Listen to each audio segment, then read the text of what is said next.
പ്രിയ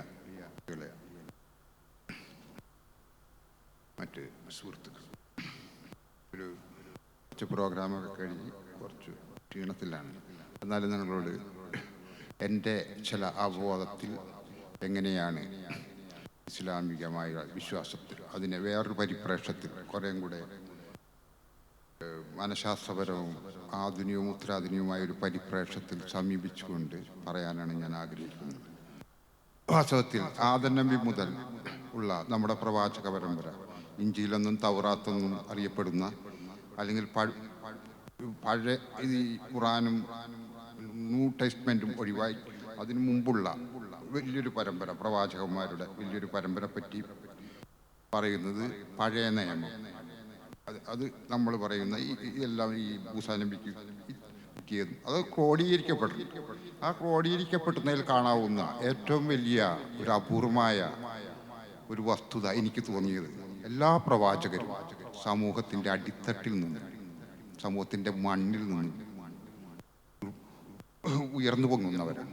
അവർ സാധാരണ മനുഷ്യരുടെ വേദനകളും യാതനകളും അന്വേഷിച്ച് അനാഥരോ ആശേരികളോ ഇടയന്മാരൊക്കെ ആയിട്ട് വരുന്ന ഒരു ഇതാണ്. ആദ്യം തൊട്ട് തന്നെ ലിഖിതമായ പ്രവാചകന്മാർ, ഈ ഓൾഡ് ടെസ്റ്റ്മെൻറ്റിൽ നിന്ന് നമ്മൾ ഇംഗ്ലീഷ് വായിക്കുന്നത് കൊണ്ട് പറയുന്നു, അറബിയിലാണെങ്കിൽ ഇഞ്ചിയിലും അല്ലെങ്കിൽ മൂസാ നബിയുടെ തൗറാത്ത്, ഇവിടെ എല്ലാം നമുക്ക് മനസ്സിലാക്കാൻ കഴിയുന്നത് ഇതിൻ്റെ എല്ലാം ഓപ്പോസിറ്റ് നിൽക്കുന്ന ഫറോവയായാലും അല്ലെങ്കിൽ പിന്നീട് വരുന്ന ക്രൂരമായ ഭരണാധികാരികളായാലും ഇവരെല്ലാം ദന്തഗോപുരങ്ങളിൽ നിൽക്കുന്നവരും ഹിംസ ഉപയോഗിക്കുന്നവരും ഭയങ്കരമായിട്ടുള്ള, ഇതിനെ കാണുന്നത് എനിക്ക് വളരെ, ഇപ്പോൾ സച്ചിദാനന്ദൻ പറഞ്ഞിട്ടുണ്ട് അദ്ദേഹത്തിൻ്റെ ഒരു ഇതിൽ, ഞാനിപ്പോൾ സച്ചിദാനന്ദൻ എന്ന് പറഞ്ഞ ഒരാളെ ഒരു കവിനെടുത്ത് പറയുന്നു എന്ന് മാത്രമല്ല, അല്ലാണ്ട് അപ്പോൾ അദ്ദേഹം പറഞ്ഞിട്ടുണ്ട് എൻ്റെ കവിതനെയൊക്കെ നിർണയിച്ചിട്ടുള്ള പലതരത്തിലുള്ള എൻ്റെ ഒരു പ്രോട്ടോ ലാംഗ്വേജ് ഈ ഇവിടുത്തെ മഹാഭാരതമോ രാമായണമൊന്നുമല്ല, ഇതുപോലുള്ള സെമറ്റിക് ഇതാണ്. ഇപ്പോൾ അദ്ദേഹത്തിൻ്റെ പ്രധാനം ഞാനാകുന്നു ദാവീദ്, എല്ലാ കവിതകളിലും ഒരു അടിസ്ഥാന ബിംബങ്ങളായിട്ട് വരുന്നു. അതേമാതിരി ബാലചുള്ളിക്കാരൻ്റെ കവിതയിലും ഈ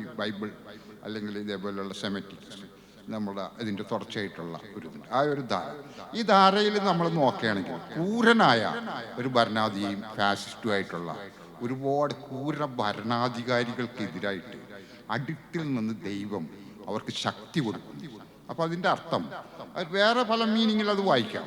ഉദാഹരണത്തിന് ഈ എല്ലാപ്പോഴും ഈ പ്രപഞ്ചത്തിനെ അതിജീവിച്ചുകൊണ്ട് ഏത് ക്രൂരതകൾക്കും നിലനിൽക്കാനുള്ള, ഏത് ഹിംസാത്മകതകൾക്കും, ഏത് ഫാസിനെതിരെ നിലനിൽക്കാനുള്ള ഒരു ഭയങ്കരമായിട്ടുള്ള ശക്തി, അല്ലെങ്കിൽ എന്താണ് പറയുക, ഭയങ്കരമായിട്ടുള്ള ഒരു ഉർവരത നമ്മുടെ ഇതിൽ തന്നെ ദൈവം കൊണ്ടിട്ടുണ്ട്. അവർക്കാണ് ദൈവം വഹ്യ് കൊടുത്തത്. അങ്ങനെ ഒരു ശക്തി എപ്പോഴും പ്രവർത്തിക്കുമെന്നാണ്. അതുകൊണ്ട് ഈ ഫാസിസ്റ്റ് കാലത്ത് നമുക്ക് ഇങ്ങനെ വലിയൊരു സന്ദേശം ഈ കൃതികളിൽ കൂടെ, പ്രവാചകരിൽ കൂടെ മനസ്സിലാക്കാൻ പറ്റും.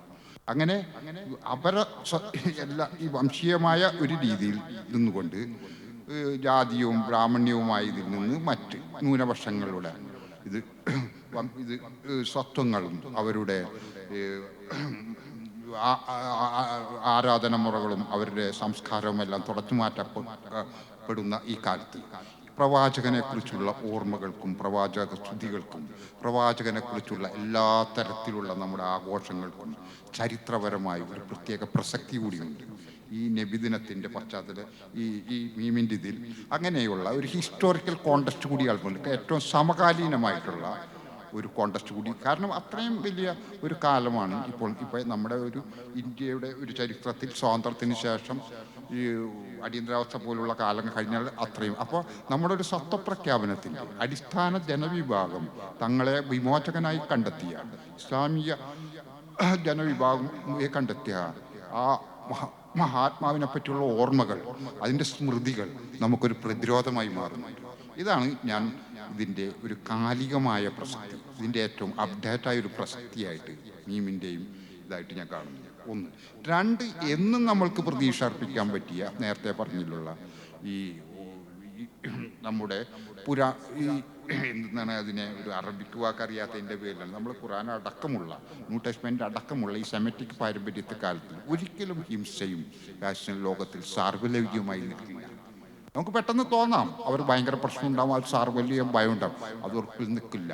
കാരണം ദൈവത്തിൻ്റെ വലിയ അർത്ഥത്തിലൊരു പ്രഭാപൂരം അതിനെതിരായി വർക്ക് ചെയ്യുന്നുണ്ട്. അത് പ്രകൃതിയുടെ പ്രപഞ്ചത്തിൻ്റെ അടിത്തട്ടിൽ നിന്ന് മുളച്ചു വരുന്നുണ്ട്. അങ്ങനെ മുളച്ചു വന്നവരായിരുന്നു പ്രവാചകന്മാർ. അപ്പോൾ നമ്മുടെ മുഹമ്മദ് നബിയുടെ സ്മൃതിയിൽ ഞാൻ അങ്ങനെയുള്ളൊരു തത്വത്തെയാണ് ഞാൻ ആവാഹനം ചെയ്യുന്നത്. അങ്ങനെയുള്ളൊരു കാര്യത്തെയാണ് എൻ്റെ മനസ്സിലേക്ക് ധ്യാനാത്മകമായി, ഈ ഒരു തത്വമാണ്. ഒന്നിനെയും പറ്റി ഭയക്കേണ്ട, എല്ലാ കാലത്തും ദൈവത്തിൻ്റെ, അള്ളാഹുവിൻ്റെ ഒരു വലിയ രീതിയിലുള്ള സാധനം എല്ലാ ഫാസിസങ്ങൾക്കും എതിരെ ഉണ്ടാവും. അതൊരു ജൈവികമാണ്. അത് നമുക്ക് പെട്ടെന്ന് അതൊരു എല്ലാ കാലവും നിൽക്കും, ചിരകാലം നിൽക്കുമെന്നൊക്കെ തോന്നും. അതൊരിക്കലും നിൽക്കില്ല. കാരണം അത് പ്രപഞ്ചത്തിൻ്റെ ഒരു കോസ്മിക് എനർജിയാണ്. അതിനെ അതിജീവിച്ചു പോകും. ദൈവികമായൊരു ശക്തി നമ്മളിലുണ്ട്. ഈ ഒരു പ്രത്യാശ കൂടി ഈ നബിദിനത്തിലേക്ക് ഞാൻ നിങ്ങളിലേക്ക് പങ്കുവെക്കുവാൻ ആഗ്രഹിക്കുകയാണ്. ഈ രണ്ട് കാര്യങ്ങളാണ് നിങ്ങൾക്ക്. ഞാൻ കൂടുതൽ കവിത നമ്മുടെ ഒരു കമ്മ്യൂണിക്കേഷനാണ്. പല പ്രാവശ്യം എൻ്റെ കവിതകളൊക്കെ കേട്ടതാണ്. അപ്പോൾ ഞാൻ കുറച്ചും കൂടെ മലയാളി ഇപ്പം എൻ്റെ കൂടുതൽ ആസ്വദിക്കുന്ന കുറച്ച് കവിതകൾ, പ്രവാചകനെ പറ്റി ഒരു കവിത ചൊല്ലാം, പിന്നെ 2-3 മലയാളി കൂടുതൽ എൻ്റെ ഇഷ്ടപ്പെട്ടതാണെന്ന് അവർ കരുതുന്ന, പലരും ഷെയർ ചെയ്യുന്ന 1-2 ചെറിയ കവിതകളും കൂടെ പാടാം. ഞാൻ ഇങ്ങനെ ഒരു പ്രത്യാശയുടെ പശ്ചാത്തലത്തിൽ നിന്നുകൊണ്ടാണ് ഈ നബിദിനത്തെ ഞാൻ സംശീകരിക്കുകയും ഇവിടെ കവിതയെല്ലാം ചെയ്യുന്നത്. നേരത്തെ പറഞ്ഞ നമ്മുടെ ഇതിൽ നിന്ന് കിട്ടി. പിന്നെ നമുക്ക് വേണമെങ്കിൽ അത് ഇപ്പം ഞാൻ പറഞ്ഞുതരാം. എന്നെ വളരെ ഭയങ്കരമായിട്ട് സ്റ്റിമുലേറ്റ് ചെയ്തിട്ടുള്ളൊരു അധ്യായം, എനിക്ക് വളരെയധികം ഇൻറ്റ്യൂഷൻസ്, അന്തർദർശനങ്ങൾ കിട്ടിയ ഒരു അധ്യായമാണ് ഖുർആനിലെ കഹ്ഫ്, ഖദീർ നബിയുടെ ഒരു കഹ്ഫ്. കാരണം അതിൽ ഭയങ്കര പ്രപഞ്ചത്തിന് ഫിസിക്സിൻ്റെ പ്രകാരം ഈ ന്യൂട്ടോണിക് ഫിസിക്സ്, ഞാൻ അതിനെപ്പറ്റി ഒരു ലേഖനം എഴുതിയിട്ടുണ്ട്. ന്യൂട്ടോണിക് ഫിസിക്സൊക്കെ ആയിട്ട് ബന്ധപ്പെടുത്തിയിട്ട് അതിനെപ്പറ്റി എല്ലാ ചലനങ്ങളും കേന്ദ്രീകൃതമാണ്. പ്രപഞ്ചത്തിൻ്റെ എല്ലാനൊരു പെൻഡുലം പോലെ കൃത്യമാണെന്നാണ് സയൻറ്റിസ്റ്റുകൾ വെച്ചത്. പക്ഷെ അതിനേക്കാൾ അപ്പുറമാണ് യാദൃശ്ചികത. നമുക്ക് ഉത്തരം കിട്ടായില്ല. ഖദീറിൻ്റെ പിന്നാലെ പോകുന്ന മൂസാ നബിയോട് ഖദീർ പറയുന്നു, ഞാൻ പലതും ചെയ്യും, നീ ചോദിക്കരുതെന്ന് പറയുന്നു. അപ്പോൾ ഒരു കുട്ടിയുടെ ഇത് ചെയ്തു ഖദീർ വധിക്കുന്നുണ്ട്. പിന്നെ ഒരു കപ്പലിൽ ദ്വാരം ഉണ്ടാക്കുന്നുണ്ട്. അപ്പോഴൊക്കെ മൂസാ നബിക്ക് ഭയങ്കരമായിട്ട് വൈബ്രേഷൻ വന്നാൽ ചോദിക്കുന്നു. പിന്നീടാണ് അതിൻ്റെയൊക്കെ മീനിങ് മനസ്സിലാവുന്നത്. ഈ കപ്പൽ മുങ്ങാൻ പോകുകയായിരുന്നു. അതങ്ങനെയുള്ള, ഞാൻ മുഴുവൻ അതിൽ വിശദീകരിക്കണില്ല. ഇങ്ങനെയുള്ള ചില സൂചകങ്ങൾ, ഈ സൂചകങ്ങളുടെ അവസാനമാണ് ഇന്നാണ് എൻ്റെ ഒരു ഓർമ്മ, ഇൻഷാ അല്ലാഹ് എന്നുള്ളൊരു വാക്ക്. അള്ളാഹു ആഗ്രഹിച്ച ഇൻഷാ അല്ലാഹ്, അത് നമ്മൾ സിമ്പിളായിട്ടാണ് പറയുന്നത്. പക്ഷേ ഇൻഷാ അല്ലാഹ് എന്നുള്ളതിനൊരു വലിയ അർത്ഥമുണ്ട്. പ്രപഞ്ചത്തിൻ്റെ എല്ലാവരും ഈ പെൻഡുലം പോലെ സുനിശ്ചിതമല്ല, അതിൽ യാദൃശ്ചികതകൾ കളിക്കുന്നുണ്ട്. അപ്പം നമ്മുടെ ജീവിതത്തിലൊക്കെ യാദൃശ്ചികതയുണ്ട്. അപ്പം ഞാൻ വലിയൊരു സ്കോളറായിട്ട് പോകാൻ പോയ ആളാണ്, ഭയങ്കര അക്കാഡമിക്കായിട്ട് എൻ്റെ ലൈഫിൽ പോയാൽ. ഞാൻ പക്ഷേ വേറെ കുറേ നാൾ കഴിഞ്ഞ് ഒരു യാചകനായി തീർന്നു. പക്ഷെ നല്ലൊരു കവിയായി. ഞാൻ ചിലപ്പോൾ വേറൊരാളായാണ്. അങ്ങനെ എല്ലാവരും ചിലപ്പോൾ യാചകനായി പോകാൻ തീർന്ന ഒരാൾ വേറൊരാളായി മാറും, സ്കോളർ. അപ്പം എല്ലാത്തിലും ഈ പറയുന്ന ഖദീറിൻ്റെ അള്ളാഹു വിചാരിച്ചാൽ, രണ്ടുപേരും തമ്മിൽ യാത്ര പിരിയുമ്പോഴും അവർ പറയുന്നു അള്ളാഹു വിചാരിച്ചാൽ നാളെ കാണാട്ടാ ഇൻഷാ അല്ലാഹ്. അവിടെ ഒരു പ്രപഞ്ചത്തിൻ്റെ ശക്തി, ഒരു യാദൃശ്ചികതയുണ്ട്. പെൻഡുലം പോലെയല്ല ഫിസിക്സിൻ്റെ. അങ്ങനെ ഈ ബിംബങ്ങളും മെറ്റാഫറുകളും കൂടിക്കലർന്ന വലിയ രീതിയിലുള്ള ഒരു ഒരു സമൃദ്ധിയാണ്. ഭാഷയുടെ ഒരു പ്രോട്ടോ ലാംഗ്വേജാണ് ഓരോ ഈ പറയുന്ന ഖുറാനും ഒക്കെ നമ്മളങ്ങനെ വായിച്ചാൽ. ഇപ്പം ഞാൻ പറഞ്ഞ ഈ കഹ്ഫ്, എനിക്ക് എൻ്റെ അഭിപ്രായത്തിൽ 112ാമത്തെ അധ്യായം കണ്ടാണ്. ഞാനത് ചന്ദ്രിക വാർഷികത്തിൽ അതിനെപ്പറ്റി ഒരു ദീർഘലേഖനത്തിൻ്റെ ആദ്യ ഭാഗമായിട്ട്. അപ്പം ഇങ്ങനെ നമ്മുടെ ഈ ഓരോ മെറ്റാഫറുകൾക്കും വലിയ വലിയ അർത്ഥങ്ങളും പ്രപഞ്ച രഹസ്യങ്ങളിലേക്ക് തുറക്കുന്ന ഓരോ തരത്തിലുള്ള താക്കോൽ പദങ്ങളുമാണ്. അപ്പോൾ അതിൽ നിന്നൊക്കെ നമുക്ക് ഒരുപാട് സയൻസ് എങ്ങനെയാണോ പരീക്ഷണ നിരീക്ഷണങ്ങളിലേക്കൂടെ ഒരു സത്യത്തെ, പ്രപഞ്ചത്തിൻ്റെ സത്യത്തെ അനാവരണം ചെയ്യാൻ ശ്രമിക്കുന്നത്, അതേപോലെ തന്നെ മിസ്റ്റിക്കായ അനുഭൂതികളിലൂടെയും പലതരത്തിലുള്ള ഭാവനാധിഷ്ഠമായ പല കാര്യങ്ങളിലൂടെയും ഇൻറ്റ്യൂഷണറികളിലും കൂടെയാണ്, ദൈവികമായിട്ടുള്ള അന്തർദർശനങ്ങളിൽ കൂടെയൊക്കെയാണ് ഈ സത്യത്തെ അനാവരണം ചെയ്യാനുള്ളൊരു ശ്രമമാണ് മതങ്ങളും എല്ലാം, മതഗ്രന്ഥങ്ങളും എല്ലാം. ഈ ഒരു സാധനമാണ് ഒരു കവി എന്ന നിലയിൽ വലിയ അർത്ഥത്തിൽ ശാസ്ത്രത്തേക്കാൾ വലുതായിട്ട് ഞാൻ മതഗ്രന്ഥങ്ങളിൽ നിന്നും, പ്രത്യേകിച്ച് ഖുർആനിൽ നിന്നും അതേപോലെ ബൈബിളിൽ നിന്നൊക്കെ വായിച്ചെടുക്കുന്നു. അപ്പോൾ ആ ഒരു സാധനം ഞാൻ നിങ്ങളായിട്ട് മതവിദ്യാർത്ഥികളെന്നുള്ള രീതിയിൽ, നിങ്ങൾ ആ ടെസ്റ്റിന് ഞാൻ ഒരു സാഹിത്യ ഒരു കാരൻ എന്നുള്ള രീതിയിൽ എൻ്റെ അതിനോടുള്ളൊരു അപ്രോച്ച് കുറേയും കൂടെ ഭാവനാധിഷ്ഠവും ഇതേപോലുള്ള അർത്ഥങ്ങളുടെയും താത്വികങ്ങളുടെയൊക്കെ ഉള്ള ഒരു ഹിഡൻ മീനിങ്ങിൻ്റെ അർത്ഥത്തിലാണെങ്കിൽ നിങ്ങൾ വേറെ തലത്തിലായിരിക്കും അതിനെ സമീപിക്കുന്നത്. വ്യത്യസ്ത സമീപനങ്ങളുണ്ടാവും. ആ സമീപനങ്ങളുടെ വ്യത്യസ്തതകളും കൂടെ നമ്മുടെ ഈ ഇതിനോടുള്ള നിലപാടുകളിൽ ബിംബിക്കും. അപ്പോൾ അങ്ങനെയുള്ളൊരു കാര്യം കൂടെ ഞാനിവിടെ സൂചിപ്പിച്ചു എന്ന് മാത്രമേ ഉള്ളൂ. എങ്ങനെയാണ് മതം ഒരു ഇതിലേക്ക് ദൈവികത, ദൈവവിശ്വാസം, അല്ലെങ്കിൽ ഇതുപോലുള്ള നുബുവത്ത്, ഇതൊക്കെ എങ്ങനെയാണ് പ്രപഞ്ചത്തിൻ്റെ പല രഹസ്യങ്ങളിലേക്ക് അനാവരണം ചെയ്യുന്നത്? ഇത് കവിതയായിട്ട് കൂടുതൽ ബന്ധപ്പെട്ട് നിൽക്കുന്നുണ്ട്. ഇത് ശാസ്ത്രവുമായിട്ടല്ല, കവിതയായിട്ട് ബന്ധപ്പെട്ട് നിൽക്കുന്നുണ്ട്, സംഗീതമായിട്ട് ബന്ധപ്പെട്ട് നിൽക്കുന്നുണ്ട്. അങ്ങനെ എല്ലാവരുടെയും ഈസ്തറ്റിക്കലായിട്ടുള്ളൊരു ബന്ധം, സൗന്ദര്യശാസ്ത്രപരമായ ഒരു ബന്ധം അതിനുണ്ട്. അത് ഒരു ശാസ്ത്രീയമായ ബന്ധമല്ല, റാഷണൽ അല്ല, അത് യുക്തിപരതയേക്കാൾ കൂടുതൽ അത് ഇൻറ്റ്യൂറ്റീവാണ്. ഇൻറ്റ്യൂറ്റീവ്, അന്തർദർശനപരമാണ്, ആന്തരികമാണ്. ഇത്തരം ചെറിയ കാര്യങ്ങൾ ഞാനെന്ന് ഇപ്പം എൻ്റെ നിങ്ങളോട് ഇതിൻ്റെ ഇടയിൽ ഞാൻ സംവേദനം ചെയ്യുകയാണ്. എങ്ങനെയാണ് ഞാനതിനെ ഒരു കവി എന്ന നിലയിൽ കാണുന്നത്? നിങ്ങൾക്കും അതിൽ നിന്നും എന്തെങ്കിലും പാഠങ്ങൾ എന്നിൽ നിന്നോ നിങ്ങൾ സ്വയമോ ഉൾക്കൊള്ളാൻ കഴിഞ്ഞേക്കും എന്നുള്ള കല്ലിൽ കുറച്ചും കൂടെ ഒരു ഗഹനമായ കാര്യങ്ങളാണ് ഞാൻ പറഞ്ഞത്. തൽക്കാലം ഇവിടെ നിർത്താം നമുക്ക്. എന്നിട്ട് 2-3 കവിതകൾ ഞാൻ ചൊല്ലാം. ആദ്യം പ്രവാചകൻ. വലിച്ചൂരിയ പിച്ചാങ്കത്തിയുടെ വായ്ത്തലയായിരുന്നു നിനക്ക് സ്നേഹം. വലിച്ചൂരിയ പിച്ചാങ്കത്തിയുടെ വായ്ത്തലയായിരുന്നു നിനക്ക് സ്നേഹം. രൗദ്രശിരസുകളിൽ വിറയാർന്ന കാൽകളാൽ താണ്ഡവമായിരുന്നു ജീവിതം. രൗദ്രശിരസുകളിൽ വിറയാർന്ന കാൽകളാൽ താണ്ഡവമായിരുന്നു ജീവിതം. അനാഥ പൈതങ്ങളെയും ലക്ഷാർത്ഥികളുടെ തേങ്ങലുകളെയും മതിമറന്ന് സ്നേഹിച്ചതിനാൽ മാതൃരാജ്യം നിനക്കന്യമായി, അരക്ഷത്വം നങ്കൂരമായി. ധ്യാനത്തിന്റെ സമാപ്തിയിൽ, സൂചിമുനയുടെ നിശ്ചലതയിൽ ഭൂമിയുടെ അടക്കിയ കരച്ചിൽ നീ കേട്ടു. പ്രപഞ്ച രഹസ്യങ്ങളുടെ താക്കോൽ അനന്തവിസ്തൃതിയിൽ നിന്നും കൈയടക്കി ഭ്രാന്താലയങ്ങളും തടവുപാളയങ്ങളും നീ തുറന്നു. എന്നിട്ട് ചെറിയ മനുഷ്യരെ രക്ഷകരാണെന്ന് അഭിഷേകം ചെയ്യുന്ന ആർത്തലക്കുന്ന ജനസാഗരത്തിനപ്പുറം ഏകാഗിയായി നടന്നുപോയി വയലിലെ കൊറ്റികൾക്ക് കനി വിതറി അവയുടെ സ്വകാര്യ വേദനകൾ കേട്ടു. ഓ ആഴമേറിയ ഗുരു, ഓ ആഴമേറിയ ഗുരു, നിശബ്ദമായൊരു മുറിവായി, നിശബ്ദമായൊരു മുറിവായി, നിഗൂഢമായി പോയി, നിഗൂഢമായി പോയി നീ ഈ കാലത്തിൽ തുടരുന്നു, നീ ഈ കാലത്തിൽ തുടരുന്നു. അതാണ്